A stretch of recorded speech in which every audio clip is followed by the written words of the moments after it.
Hello students, welcome back to the virtual class. In economics we are dealing with chapter number 2. In the chapter number 2 we are going to understand the different concepts of the economics that we know now. Now we understood the different concepts and lastly we understood the meaning of the factors of the production, that what are the things that we call the factors of the production. The four main factors: land, labor, capital and entrepreneurship. Right, among them guys we just understood the basic meaning of them. Today we are going to understand all those factors in deep. So in today's session we are going to understand the land and the labor, and in the next session we are going to understand the capital and the entrepreneurship. So let's start with the land. Land no meaning liye guys saudi pehla to Alfred Marshall, one of the great economists, right, and one of the greatest theorists of the economy, he said that land means all the natural assets that help in production. બહુ basic meaning આપ્યો છે એને કે દરેક એવી natural વસ્તુ કે જે આપણને પ્રોડક્શનમાં હેલ્પ કરે છે દરેકને આપણે લેન્ડ કહીશું. Say for example the land on what we are working, the water we find from the rivers, right, the things we get from the mountains by mining, right, sea minerals માંથી બહુ બધું મળે છે. There are numerous things કે જેનો આપણે basic row material તરીકે use કરીએ છીએ, right, and those all things are found from the nature only. That's why we call them the land.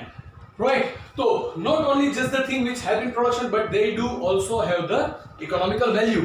Right, તો એને આપણે land કહેશું. તો land નો આ basic meaning છે અને example આપણે જોયા. Now let's understand the characteristics of the land. Right, at first the land is the gift of nature. Right, so that means it is not man-made. Land જે છે એ gift of nature છે, main મેડ નથી. એટલે કે આપણે જાતે land produce કરી શકતા નથી. આપણે દરિયાની વચ્ચે જે નક્કી ના કરી શકીએ કે અરે યાર આ દરિયો બહુ ખાલી છે, કામ કરી આની અંદર આપણે છે ને 5-6 કિલોમીટર જમીન બનાવી નાખીએ. We cannot do so, right? We cannot do so. It is a thing which is the gift of the God, so only the God can create it. We can use whatever is created, we cannot make it. All the things which are gift of nature and all the things which are not man-made but gift of nature, કે જે વસ્તુ નેચરે આપણને બનાવીને આપી છે, આપણે બનાવી શકતા જ નથી, એને આપણે લેન્ડ તરીકે ઓળખશું. That's the first characteristics. Second is fixed total supply. લેન્ડની સપ્લાય જે છે એ ફિક્સ રહે છે, right? We cannot increase the supply of the land. Natural assets જેટલી પણ છે આપણી પાસે એ લિમિટેડ છે અને આપણે જેટલી અવેલેબિલિટી હોય એટલી જ યુઝ કરી શકીએ છીએ. We cannot make excess land. મેં હમણાં જ એક્ઝામ્પલ આપ્યું કે દરિયાની વચ્ચે જઈને આપણે જેમ જમીન નથી બનાવી શકતા, રાઈટ? આપણે કોઈ પણ એક માઇનિંગ કેમ્પમાં જઈએ તો ત્યાંથી કોલ છે કે પછી આયર્ન ઓર છે કે પછી બોક્સાઇટ છે કે પછી ગોલ્ડન ઓર્સ છે, સિલ્વર ઓર્સ છે, આ બધી વસ્તુ આપણને માઇનિંગમાંથી મળે છે એટલો આપણે યુઝ કરી શકીએ છીએ. We cannot make the gold, we cannot make the silver, we can modify them. આપણે એનો યુઝ કરીએ છીએ, મોડિફાઈ કરીએ છીએ, અલગ અલગ થિંગ્સ બનાવીએ છીએ, but we cannot make those things. આપણે મેટલ્સ બનાવી નથી શકતા, right? So the thing over here is it is having the fix total supply. એની જે સપ્લાય ટોટલ સપ્લાય છે ને એ ફિક્સ છે. જેટલું અર્થમાં અવેલેબલ છે એનાથી વધારે આપણે એને ગેઇન કરી શકતા નથી, એનાથી વધારે આપણે એની સપ્લાય ઇન્ક્રીઝ કરી શકતા નથી. Then the next is third, and it is immobile. The land is immobile in the nature. You cannot move it from one place to another easily, right? Say for example, આપણે જમીનનો ટુકડો ઉઠાવીને બીજી જગ્યાએ મૂકવા જઈ શકતા નથી. આપણે ઓવરઓલ લેન્ડ નથી ફેરવી શકતા. લેન્ડમાંથી કન્ટેન્ટ્સ જે છે એને આપણે મોબાઈલ કરી શકીએ છીએ, but the land itself cannot be mobile, right? જે જગ્યાએથી માઇનિંગ થાય છે એ માઇનિંગમાંથી આપણે બધી વસ્તુઓ લઈને આપણે ટ્રાન્સમિટ કરીએ છીએ. ધેટ્સ કમ્પ્લીટલી ઓલરાઇટ, કારણ કે કન્ટેન્ટ છે. બટ એ આખો માઇનિંગ કેમ્પ છે એને ઉંચકીને તમે બીજી જગ્યાએ ઇવેક્યુએટ કરીને મૂકી શકવાના નથી. So basically the land is immobile. Fourth one, the land is different in fertility, climatic condition and so on. દરેક લેન્ડની ફર્ટિલિટી અલગ અલગ હોય છે, પ્રોડક્ટિવિટી અલગ અલગ હોય છે, દરેક લેન્ડની ક્લાઇમેટિક કન્ડિશન અલગ છે, રાઈટ? અને દરેક ક્લાઇમેટમાં અલગ અલગ લેન્ડની ઇફેક્ટ્સ પણ અલગ હશે, right? So it is different everywhere. You cannot find the 100% similarity. You cannot find the 100% similarity everywhere, right? You will find the change. You will find the change. Say for example, આપણે food ગ્રેઇનની વાત કરીએ તો વીટ છે, બરાબર? તો વીટ અલગ અલગ સ્ટેટમાં થાય છે. પંજાબમાં થાય છે, હરિયાણામાં થાય છે, ગુજરાતમાં થાય છે, મધ્યપ્રદેશમાં થાય છે. We Gujarati people mostly prefer the Madhya Pradesh, right? Then the Rajasthani people mostly prefer the Bal section of the Gujarat, right?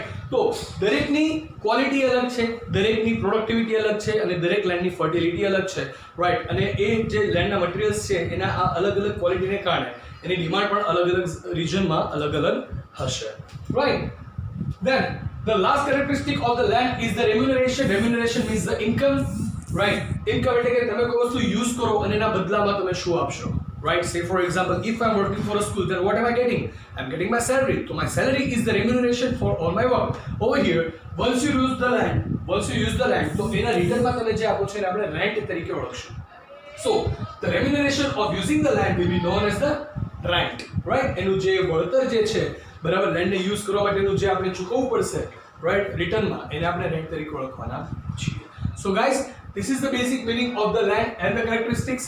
Now we are jumping on to the labor, right? Land એટલે શું છે સમજી ગયા, right? ગુજરાતીમાં જેને કહીએ જમીન, એટલે કે all the natural aspects આપણે કવર કરવાના છીએ લેન્ડની અંદર. આજે આપણે સમજવાના છીએ હવે બીજો પાર્ટ, એ છે લેબર. લેબર એટલે શું, right? It is all about the human. Alfred માર્શલે શરૂઆતમાં જ કીધું કે ફેક્ટર્સ ઓફ પ્રોડક્શન છે એને હું બે ટાઈપમાં વહેંચી શકું. એક છે નેચર, બીજું છે હ્યુમન. તો નેચર, હ્યુમન, ફરીથી નેચરમાંથી એક્સટ્રેક્ટ થયેલો પાર્ટ આવશે કેપિટલ, અને ફરી પાછું આવશે હ્યુમન, રાઈટ? બેઝિકલી હ્યુમન છે એ પણ પાર્ટ ઓફ નેચર જ છે, but as of we are the people who are intellectual once, બરાબર, આપણી પોતાની વિચારધારા ખૂબ આગળ છે એટલે આપણે થોડું ઘણું ક્લાસિફાઈ કરીએ છીએ બધાની વચ્ચે. So labour means physical or intellectual work by human under supervision. કોઈ પણ એક વ્યક્તિ હશે, એ વ્યક્તિના સુપરવિઝનમાં હ્યુમન્સ જે છે એ જેટલું ફિઝિકલ વર્ક કરે છે કે પછી ઇન્ટેલેક્ચ્યુઅલ વર્ક કરે છે એને આપણે લેબર તરીકે ઓળખશું, રાઈટ? લેબર કરનાર છે એને આપણે લેબરર કહેશું, અને એ લેબર જે વર્ક આપણને આપે છે એને આપણે લેબર કહેશું, રાઈટ? એટલે કે જે હ્યુમન છે એ લેબરર બનશે, અને હ્યુમનના જે એફર્ટ્સ છે આપણા બિઝનેસની અંદર કે આપણા ઓર્ગેનાઇઝેશનમાં એને આપણે લેબર તરીકે ઓળખશું. લેબરને આપણે એઝ અ નાઉન લેવાનું છે, બરાબર, એઝ અ પર્સન નહીં. તો લેબર એટલે શું, ફરીથી મિનિંગ જોઈ લઈએ. The physical or intellectual work by human under supervision. કોઈ પણ એક વ્યક્તિના સુપરવિઝનની અંદર દરેક હ્યુમન છે ફિઝિકલ કે ઇન્ટેલેક્ચ્યુઅલ વર્ક કરશે એને આપણે લેબર તરીકે ઓળખવાના છીએ. And one thing to be noted over here, મેં લાસ્ટ સેશનમાં જ કીધેલું કે ધો each and every human in the business are known as the labour, but એક પર્સન છે કે જેને આપણે લેબર નહીં કહીએ છીએ entrepreneur, because is the owner. તો ઓનર સિવાયના જેટલા લોકો બિઝનેસમાં કામ કરતા હોય તો એ લોકો જે ફિઝિકલી ને મેન્ટલી વર્ક આપે છે ઓનર સિવાય, એને આપણે લેબર તરીકે ઓળખવાના છીએ. સો લેબરના કેરેક્ટરિસ્ટિક્સ જોઈએ. The first one, it can't be separated from the labourer. Labour can never be separated from the labourer. મારું જે વર્ક છે એને તમે મારાથી અલગ ના કરી શકો, રાઈટ? મારી જે ટીચિંગ સ્કિલ છે, બધાની પાસે પોતાની અલગ અલગ આગવી વિશેષતા હોય છે, એની પર્સનલ સ્કિલ છે, એની પોતાની યુએસપીસ જેને કહેવાય, બરાબર, એ હોય છે. બધાની અલગ અલગ ઓળખાણ હોય છે. તો જે કોઈ વ્યક્તિ પાસે જે કાંઈ એની ક્ષમતાઓ છે, જે એની સ્કિલ્સ છે, એના એફર્ટ્સ છે, બરાબર, એનું એન્થુઝિયાઝમ છે, you can never ever separate it from the person. મારામાંથી તમે મારું ટીચિંગ અલગ ના કરી શકો. You can never take out the knowledge of the economics from me, right? કારણ કે it is not separable. So first thing, the labour means મેં શું કહ્યું હતું, ફિઝિકલ કે મેન્ટલ વર્ક લેવાનું છે, એઝ અ નાઉન લેવાનું છે, બરાબર? તો વર્ક તરીકે, અને જે વર્ક કરે છે એને આપણે શું કહીએ છીએ, લેબરર. તો it can not be separated from the labourer. સૌથી પહેલા તો જે લેબર છે લેબરરથી અલગ ના થઈ શકે, એટલે કે જ્યારે તમે લેબરની વાત કરો એટલે લેબરર એમાં ઇન્ક્લુડ થઈ જ જવાના છે. Second, the labour can not be stored, right? આપણી જે એનર્જી છે એને તમે સ્ટોર નથી કરી શકતા. જ્યારે ફિઝિકલ વર્કની વાત છે, મેન્ટલી તો દરેક વસ્તુ સ્ટોર હોય છે. સમવેર કદાચ પ્રોબ્લેમ થાય તો એ પણ સ્ટોર ના થાય. ક્યારેક કોઈ માણસ જે છે એના અંદરના વાયરિંગમાં કંઈક મિસ્ટેક થઈ જાય તો ક્યારેક એનું નોલેજ પણ જતું રહે છે. બટ એને આપણે મેન્ટલ વસ્તુ, ઇન્ટેલેક્ચ્યુઅલ વસ્તુને રહેવા દઈએ. આપણે જો ફિઝિકલ સ્ટ્રેન્થની વાત કરીએ તો it can never be separated, right? It can never be stored. આજે હું સૂઈ રહું તો કાલે ડબલ મહેનત કરી શકીશ ના થાય. જો તમારી કેપેસિટી દિવસમાં 8 કલાક જ કામ કરવાની હોય તો આજે આખો દિવસ સૂઈ ગયો તો હવે કાલે હું 16 કલાક કામ કરીશ. You can never store it, કારણ કે it's a perishable thing. Energy જે છે ડેઈલી આવે છે, ડેઈલી જતી રહી છે. તમે એનો યુઝ નહીં કરો, બરાબર, તો એનર્જી એ દિવસની વેસ્ટ થશે, બરાબર? રાત્રે ઉઠીને સવારે જાગ્યા અને સવારે પાછું તમારી પાસે કેપેસિટી, તમારા બોડી પાસે કેપેસિટી 8 કલાક કામ કરવાની છે તો એટલી જ રહેશે, બરાબર? 2 દિવસ આરામ કરી ત્રીજા દિવસે તમે 24 કલાક કન્ટિન્યુઅસ કામ ના જ કરી શકો. It can never be stored, right? So the labour can be stored. The third one, mobility influenced by social or economic reasons. એની મોબિલિટી જે છે ને એ ઇન્ફ્લુઅન્સ થાય છે સોશિયલ અથવા તો ઇકોનોમિક રીઝન્સથી. સોશિયલ રીઝન્સ હોય તો હું કદાચ એક જગ્યાએથી બીજી જગ્યાએ મૂવ કરું. ઇકોનોમિક રીઝન હોય તો એક જગ્યાએથી બીજી જગ્યાએ મૂવ કરું. Say for example, I had the social reason that my brother was already living in Vallabhvidyanagar. That's why I moved from the Bhavnagar district to Anand, right? Why? Because my brother was living there. That's the social reason. And the second economical reason, that I found a job over there. My brother found a job earlier in Anand only, and that's why he came to live over here. And that was the economical reason for him, કે એ એની job માટે થઈને જાય છે એટલે આવ્યો અને પછી હું મારા ભાઈ સાથે રહેવા માટે આવ્યો, right? It is just an example, but that's true કે મોબિલિટી જે છે લેબરની, બટ મારી સ્કૂલ માટે હું લેબર જ કહેવા, because I am not the earning person. કોઈ પણ ઇન્સ્ટિટ્યુશનમાં અર્નિંગ પર્સન સિવાયના જેટલા હ્યુમન એફર્ટ્સ છે બધાને આપણે લેબર તરીકે જ ઓળખવાના છીએ. તો હું અત્યારે સ્કૂલમાં કામ કરું છું એઝ અ લેબર. મારી mobility from Bhavnagar district to Anand કઈ રીતના થઈ? due to the social or the economic reason. That's a fact, guys, કે લેબર જે છે એની મોબિલિટી સોશિયલ અથવા તો ઇકોનોમિક રીઝનના આધારે જ થવાની છે. Then the fourth one is the different efficiency. દરેક પર્સનની એફિશિયન્સી અલગ હોય છે, દરેક લેબરની એફિશિયન્સી અલગ હોય છે. જ્યારે કોઈ માણસ છે એ 10 કલાક કામ કરી શકતો તો કોઈ માણસ 4 કલાકમાં થાકી જાય છે.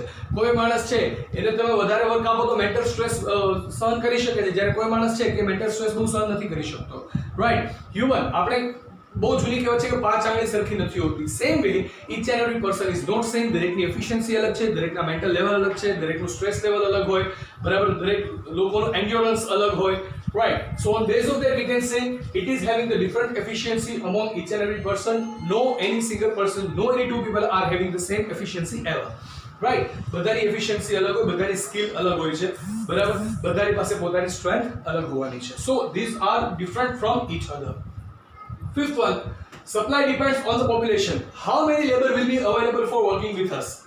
આપણી સાથે કામ કરવા માટે કેટલા લેબર્સ અવેલેબલ હશે એની જે સપ્લાય છે ને એ supply depends on the population. તમે રણ પ્રદેશમાં ક્યાંક વચ્ચે જઈને in between the desert, Kutch desert કે થાર ડેઝર્ટની વચ્ચે જઈને તમે એમ કહો કે હવે મારે અહીંયા બિઝનેસ કરવો છે, then there will be no one to work with you. Why? Because there is no population. But as you move into any populated area, say for example Ahmedabad છે કે આપણે આણંદની મેઇન બજાર છે, ત્યાં ક્યાંક જઈને તમે વર્ક કરો તો you will get much more people to work with you. Why? Because there is the population and there is a high population available, right? So કેટલું લેબરનું સપ્લાય આપણને મળશે એ પોપ્યુલેશનના બેઝ ઉપર નક્કી થાય છે. And the last one is the remuneration of the labor is known as wages. Labor એટલે કે માલિક સિવાયના જેટલા લોકો તમારી કંપનીમાં કામ કરે છે, તમારા ઓર્ગેનાઇઝેશનમાં કામ કરે છે, એને એના વર્કના બદલામાં તમે જે પેમેન્ટ આપશો, એને જે રિવોર્ડ આપશો, કે જેને આપણે રેમ્યુનરેશન કહીએ, it will be known as the wages, right? So guys, these are the characteristics of the labor. So I hope you guys are quite clear with all these things. At first we understood the land, that means all the natural things and all the 5 characteristics of them, and then we understood the meaning of the labor and all those characteristics. Labor means each and every person, each and every human besides the business owner are known as the labor, right? And the characteristics શું હોય છે એ આપણે સમજી ચૂક્યા છીએ. તો આજના સેશનમાં ગાઈસ આપણે એટલું જ કવર કરવાનું છે. The next session we are going to understand the 2 more factors, that is the capital and the entrepreneur. Right, so this is the session up to now, guys. I hope you guys are quite clear with the concept, and still not, you guys have my number flashing on the screen. You can contact me anytime or you can post a public comment. So I'm here asking for your leave. I'll see you in the next session with a new topic. Till then, goodbye, take care, have a nice time, stay home, stay safe, keep making roots. Thank you.